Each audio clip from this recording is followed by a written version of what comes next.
बुद्ध का एक शिष्य बहुत ही परेशान था। वह बहुत कोशिश कर चुका था परंतु ना तो उसका ध्यान लग पाता और ना ही उसका चित्त शांत हो पाता। वह लगातार बहुत प्रयास कर रहा था परंतु उसे सफलता नहीं मिल रही थी। थक हार कर जब वह ध्यान करने में नाकाम रहा, वह बुद्ध के पास पहुंचा और बुद्ध को प्रणाम कर उसने कहा, हे बुद्ध, मुझ में क्या कमी है? यहाँ जितने भी भिक्षु हैं सब किसी न किसी स्तर तक अपनी साधना करके पहुँच रहे हैं, सबको कुछ न कुछ मिल रहा है, परंतु बहुत प्रयास करने और प्रयत्न करने के बाद भी मैं कुछ भी नहीं प्राप्त कर सका।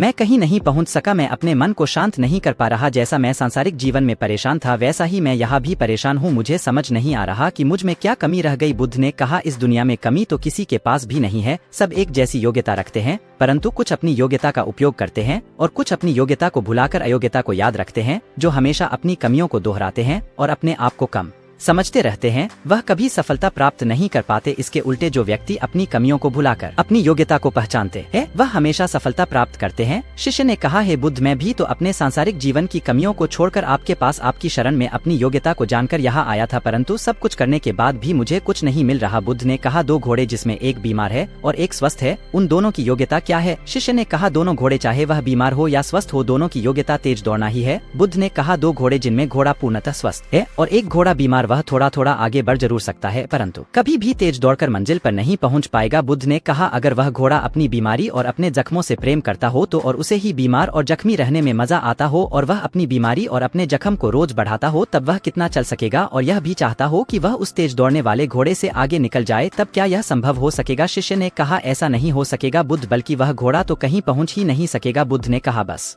इसी कारण से तुम नहीं पहुंच रहे हो, वह जख्मी घोड़ा कोई और नहीं तुम ही हो। शिष्य ने कहा, हे बुद्ध, मैं आपकी बात समझ नहीं पाया। बुद्ध मुस्कुराए और कहा, मैं तुम्हें एक छोटी सी कहानी सुनाता हूँ, शायद तुम समझ सको कि मैं क्या कह रहा हूँ। एक गांव में एक युवा रहता था। उसने अपनी आंखों में बड़े बड़े सपने सजा रखे थे। एक दिन एक युवती के प्रेम में पड़कर वह अपने उन सारे सपनों को भूल गया। उसे लगने लगा कि जैसे वह युवती ही उसकी सारी दुनिया है। एक बार वह मिल जाए तो फिर सुख ही सुख है, उससे बढ़कर कुछ भी नहीं है। फिर सबसे लड़ झगड़ कर आखिरकार अंत में उसने अपने प्रेम को पा लिया। उसने उस युवती के साथ विवाह कर लिया। विवाह करने के बाद उस युवक पर जिम्मेदारियां आ गई। अब उसने धन कमाना शुरू किया। उसने बहुत मेहनत की। वह अपने घर से दूर भी चला गया, धन कमाया और उस धन को अपने घर अपनी पत्नी के पास भेजने लगा। वह मेहनत करता, धन कमाता और घर भेजता। 6 महीने में 1 या 2 बार वह मुश्किल से घर आ पाता। एक दिन उसे अपने काम से निकाल दिया गया। वह वापस घर आ रहा था। उसे अपनी पत्नी बहुत याद आ रही थी, परंतु उसके मन में शक का कीड़ा भी था कि वह अकेले कुछ गलत तो नहीं कर रही होगी। मैं इतने समय बाहर रहता हूँ, कहीं वह बेहेक तो नहीं गई होगी। ऐसे ही बहुत सारी बीमारियों को मन में लेकर वह घर पहुंचा। रात का समय था, कुछ भी ठीक से दिखाई नहीं दे रहा था। उसने बिना आवाज किए दरवाजे से झांकने की कोशिश की। उसने देखा कि उसकी पत्नी के साथ एक पुरुष है। यह देखते ही उसके सारे शक यकीन में बदल गए। वह दुखी हो गया और चुपचाप वहाँ से चला गया। अपनी पत्नी के द्वारा धोखा दिए जाने के कारण वह व्यथित था। क्या करें, उसे कुछ समझ नहीं आ रहा था। वह सोच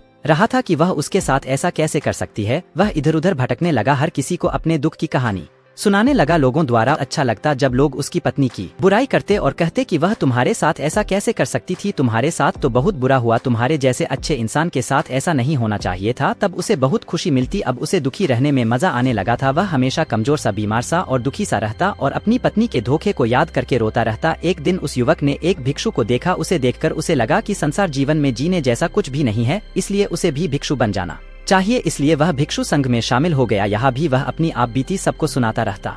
वह चाहता कि सभी उसे सांत्वना दें, वह उसके दुख को समझे और उसके साथ दुखी हो। परंतु बाकी भिक्षु एक स्वस्थ घोड़े की भांति अपने ध्यान की यात्रा में भाग रहे थे, परंतु वह भिक्षु एक बीमार और जख्मी घोड़े की तरह था, जिसे अपनी बीमारी और जख्म कुरेद में मजा आता, वहीं पड़ा हुआ बस दौड़ने की मंशा मन में लिए परेशान रहता। जबकि वह यह नहीं जानता था कि जिस पुरुष को उसने अपनी पत्नी के पास देखा था वह उसकी पत्नी का भाई था, जो अपनी बहन के बीमार होने पर उसकी देखभाल के लिए वहाँ आया था, क्योंकि उसका पति तो उसके पास था ही नहीं। यह सुनते ही वह व्यक्ति बुद्ध के चरण में गिर गया और कहा, हे बुद्ध, यह तो मेरी ही कहानी है। ही अपनी पत्नी को छोड़कर आया था, मुझसे यह क्या भूल हो गई? मैंने उससे क्यों नहीं पूछा? बिना सत्य का पता लगाए मैं उसे छोड़कर आ गया है। बुद्ध, मैं वापस जाना चाहता हूँ, क्या आप मुझे आज्ञा देंगे? बुद्ध ने कहा, तुम्हारे पास मौका है, तुम चाहो तो यहाँ रुककर प्राप्त कर सकते हो, जो वह बीमार घोड़ा कभी नहीं पा सकता। शिष्य ने कहा, हे बुद्ध, आप सत्य कहते हैं, परंतु मेरा मन अभी यहाँ नहीं है, मैं अपनी गलती को सुधारना चाहता हूँ। बुद्ध ने कहा, तो ध्यान रहे, जीवन में दुखी होने के लिए इतने मौके नहीं हैं जितने कि सुखी और खुश रहने के लिए हैं, परंतु हमारी आदत ही कुछ ऐसी हो गई है कि हमें जरा सा दुख होता है तो हम उसे सर पर उठाकर चारों ओर घूमते रहते हैं। हमें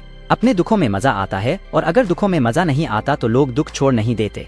लेकिन वह उन दुखों को सबको बताते हैं, बताने का आनंद लेते हैं और खुश होते हैं। हम अपने दुख से चिपक जाते हैं, हम खुद ही उसे छोड़ना नहीं चाहते, इसी कारण हम हमेशा दुखी होते हैं। इस दुनिया में सभी दुख से भाग रहे हैं और दुख की ओर ही भाग रहे हैं। जो सत्य को जानता है वह उन हजारों कारणों को पकड़ता है जो खुशी देते हैं, सुख देते हैं, और उस कारण को हमेशा छोड़ देता है जो दुख का कारण बनता है। हमें कोई चीज अच्छी नहीं लगती तो हम उसे छोड़ देते हैं, परंतु दुख हमें अच्छा भी नहीं लगता और हम उसे छोड़ भी नहीं पाते। दो लोग जब आपस में लड़ते हैं तो वह जानते हैं कि लड़ने से दुख पैदा होगा, फिर क्यों वह आपस में लड़ते हैं? कभी सोचा है इस बारे में विचार करना? यह संसार मनुष्य के रूप में बीमार घोड़ों से भरा है जो हमेशा अपने घावों को हरा रखते हैं। उन्हें इसमें मजा आता है, उन्हें दुखी होने में मजा आता है। वह हमेशा सताए हुए दिखाई देते हैं और वह अपने द्वारा ही सताए जा रहे हैं। याद रखना, तुम वापस तो जरूर चले जाओगे, परंतु अपना जीवन ध्यान पूर्वक जीना, क्योंकि दुखी होने का एक कारण हमेशा तुम्हारी आंखों के सामने नाचता रहेगा, परंतु उसके पीछे सुखी होने के हजार कारण खड़े होंगे। वह शीशे वापस चला गया, पर आपको क्या लगता है वह बुद्ध की बातों को समझ पाया होगा? और अगर समझ लिया होगा तो वह कभी दुखी नहीं रहेगा। आप ही बताएं कि आप सुखी होने के कितने कारण अपने आसपास देख पाते हैं, और क्या आपके पास दुखी होने का केवल एक ही कारण नहीं है? दोस्तों, यह कहानी ने आपको बहुत कुछ लाइफ लेसन पढ़ाया होगा। उम्मीद है आपको यह वीडियो पसंद आया होगा। मिलते हैं एक नई कहानी के साथ, तब तक के लिए